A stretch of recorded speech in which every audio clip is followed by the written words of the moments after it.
آج انشاءاللہ تعالی ہم سورۃ الاعراف کی آیت نمبر 189، 190 اور 191 پڑھتے ہیں اور ان آیات کو سمجھنے کی کوشش کرتے ہیں۔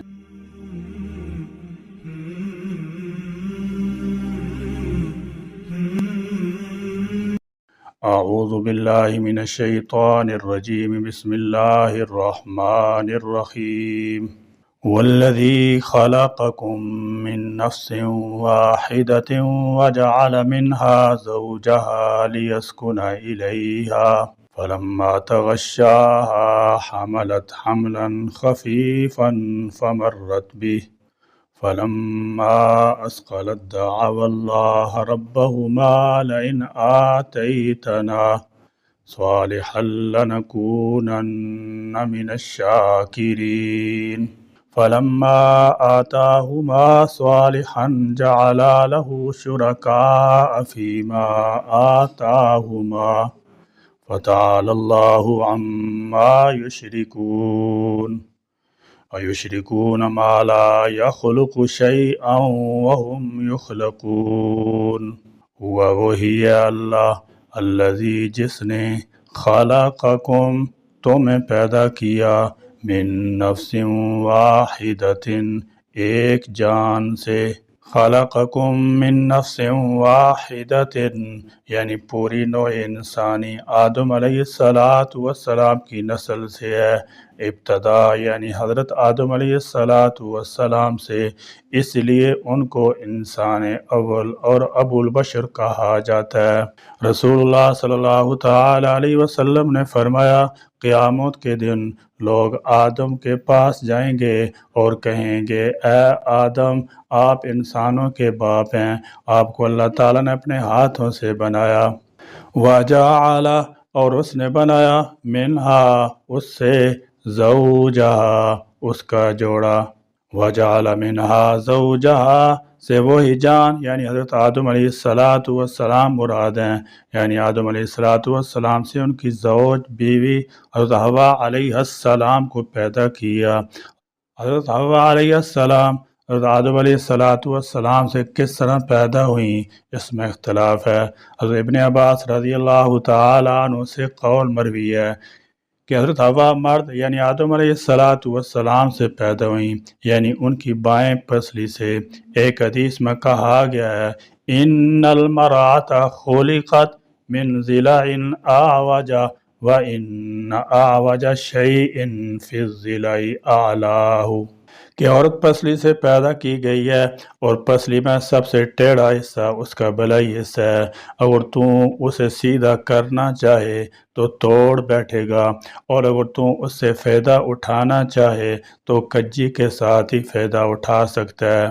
لیسکونا تاکہ وہ سکون حاصل کرے، یعنی اللہ تعالیٰ کی عظمت اس کی کمال قدرت پر دلالت کرنے والی نشانیوں میں سے ایک نشانی یہ کہ اس نے تمہاری خاطر نہ کہ اپنے کسی فائدے کے لیے خود تم ہی میں سے بیویاں پیدا کیں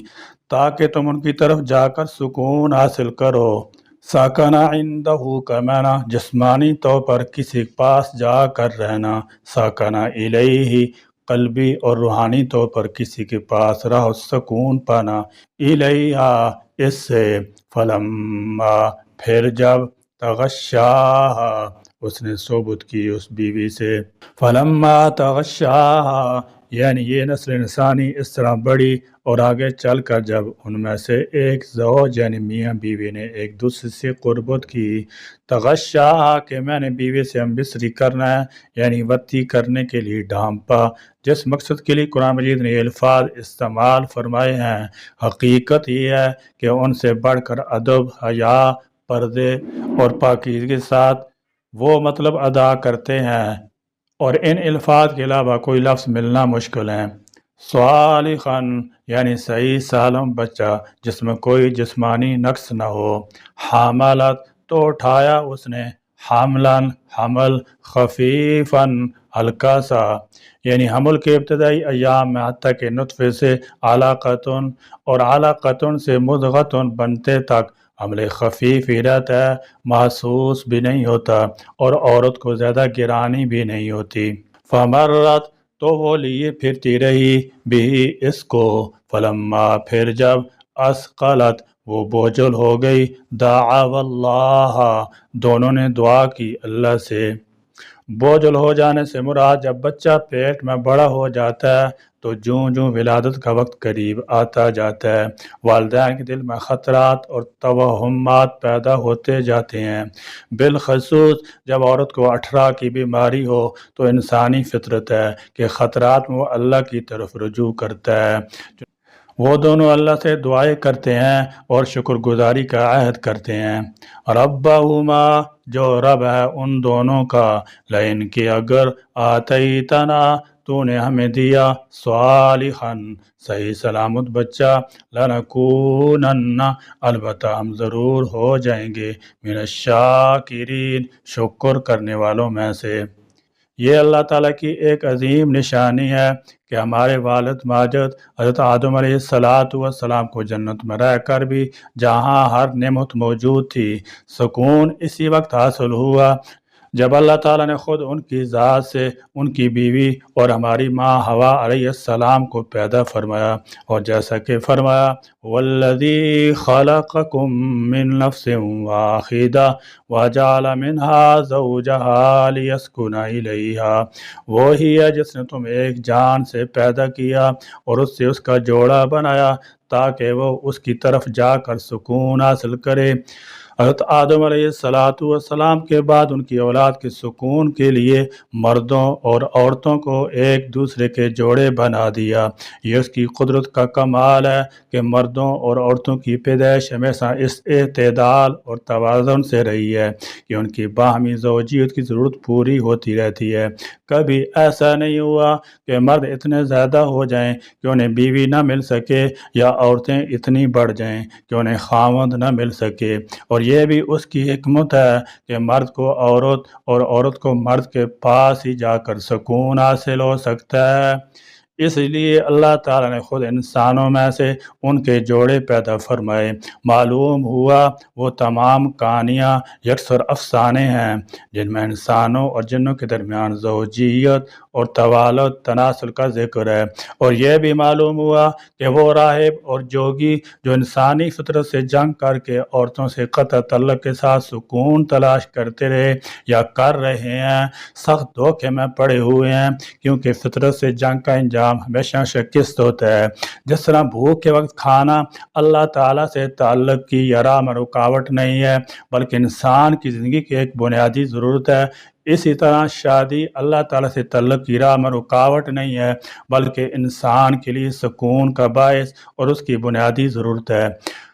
رسول اللہ صلی اللہ تعالی علیہ وسلم نے فرمایا، دنیا میں سے میرے لیے عورتیں اور خوشبو محبوب بنا دی گئیں اور میری آنکھوں کی ٹھنڈک نماز میں بنا دی گئی۔ یاد رہے یہ سکون اور مرد عورت کے نکاح کے تعلق ہی سے حاصل ہو سکتا ہے، کیونکہ زوجیت کا جائز طریقہ یہی ہے۔ بدکاروں کو یہ نعمت میسر نہیں آ سکتی۔ کافر اقوام نے اللہ کے احکام سے بغاوت کر کے نکاح کے بغیر مرد عورت کی زندگی گزارنے کی جو روش اختیار کر رکھی ہے، اس سے انہیں وہ سکون کبھی حاصل نہیں ہو سکتا جو خامد اور بیوی کو حاصل ہوتا ہے۔ اور ان ملعونوں کا تو ذکر ہی کیا جو مردوں کی مردوں سے یا عورتوں کی عورتوں سے عوض پوری کر کے یا کتوں یا بلیوں اور دوسرے جانوروں سے سکون حاصل کرنے کی ناکام نامراد کوشش کر رہے ہیں، کیونکہ یہ انسانوں ہی نہیں جانوروں کی فطرت کے بھی خلاف ہے۔ یعنی مرد عورت کی زوجیت میں سکون کے ساتھ ساتھ اللہ تعالیٰ نے دوستی اور رحمت رکھ دی ہے۔ دنیا میں عشق کی بے شمار داستانیں مشہور ہیں اور ہر طرف اسی کا شور اور ہنگامہ ہے، مگر حقیقی دوستی اور محبت جو اللہ تعالیٰ کے فضل سے خامد اور بیوی کے درمیان پیدا ہوتی ہے، ناجائز عشق اور حرام محبت میں گرفتار لوگ اس کی بو بھی نہیں پا سکتے۔ کیا یہ اللہ تعالیٰ کی عظیم نشانی نہیں کہ وہ مرد عورت جو ایک دوسرے سے پوری طرح واقف بھی نہیں ہوتے، نکاح کے بعد صرف اللہ تعالیٰ کے فضل سے معدت محبت کے ایسے رشتے میں بندھ جاتے ہیں جو زندگی بھر قائم رہتا ہے، دن بدن مضبوط ہوتا چلا جاتا ہے۔ رسول اللہ صلی اللہ تعالی علیہ وسلم نے فرمایا،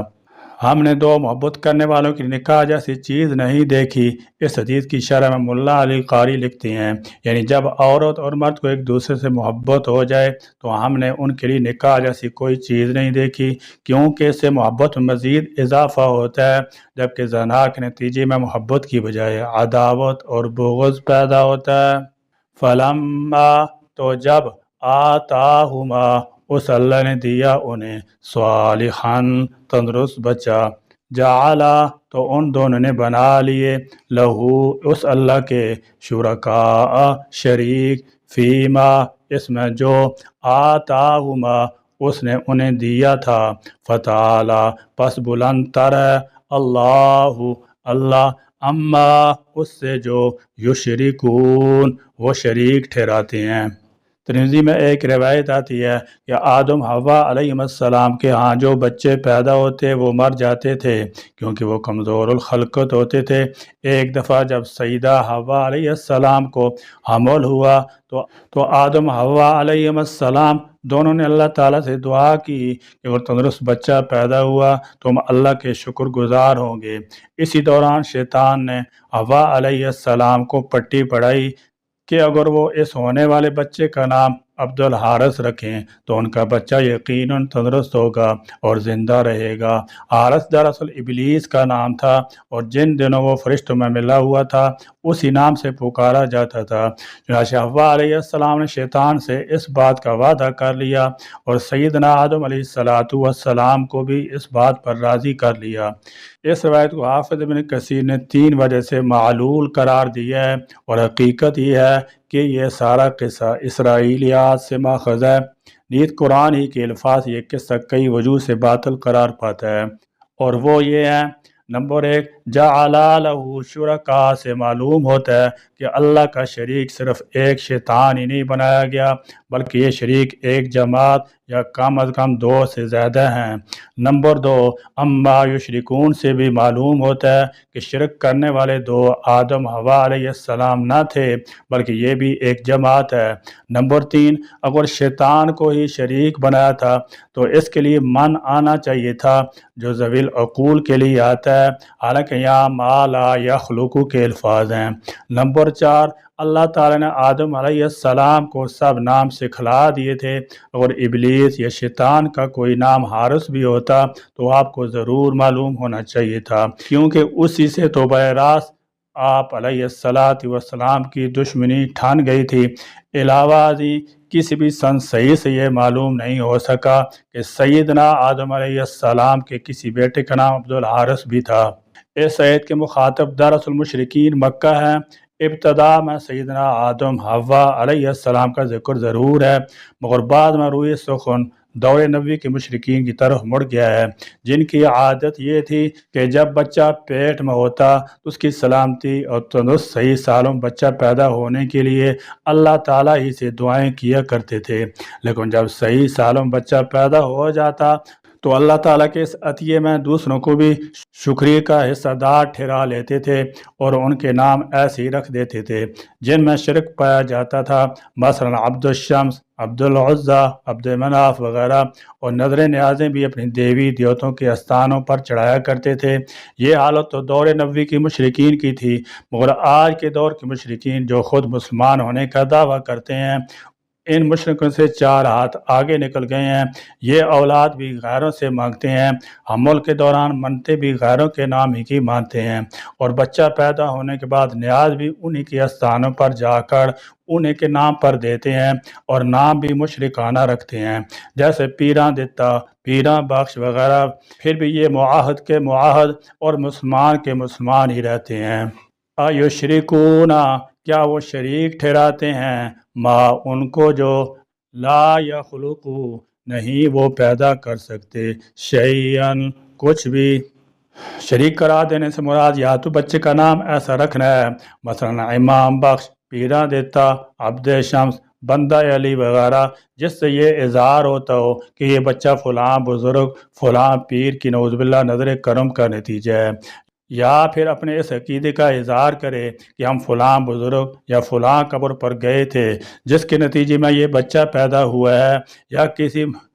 یا کسی مردہ کے نام کی نظر و نیاز دے، یا بچے کو کسی قبر پر لے جا کر اس کا ماتھا وہاں ٹکائے کہ ان کو تو فعل بچہ پیدا ہوا ہے، یا کہ ہم فلاں بزرگ کے مزار پر گئے تھے، ان کی نگاہ کرم ہوئی ہے، یا فلاں دیوی یا دیوتا کی کرپا کی وجہ سے ہمیں اولاد مل گئی ہے، یہ ساری صورتیں اللہ کا شریک ٹھہرانے کی ہیں، جو بدقسمتی سے مسلمان عوام میں بھی عام ہیں۔ وَهُمْ اور وہ یخلقون وہ پیدا کیے جاتے ہیں۔ اس آیت میں الوہیت کا یہ معیار پیش کیا گیا ہے کہ جو مخلوق ہو وہ الہ نہیں ہو سکتی۔ اس معیار کے مطابق اللہ کے سوا سب الہ باطل قرار پاتے ہیں، خواہ وہ فرشتے ہوں یا انبیاء ہوں یا شجر و حجر ہوں یا اولیاء و بزرگ ہوں، خواہ وہ زندہ ہوں یا فوت شدہ، کیونکہ ان میں سے ہر ایک چیز اللہ کی مخلوق ہے، اور جو مخلوق ہے وہ فانی بھی ہے، اور جو فانی ہے وہ الہ نہیں ہو سکتی۔ یا اللہ کریم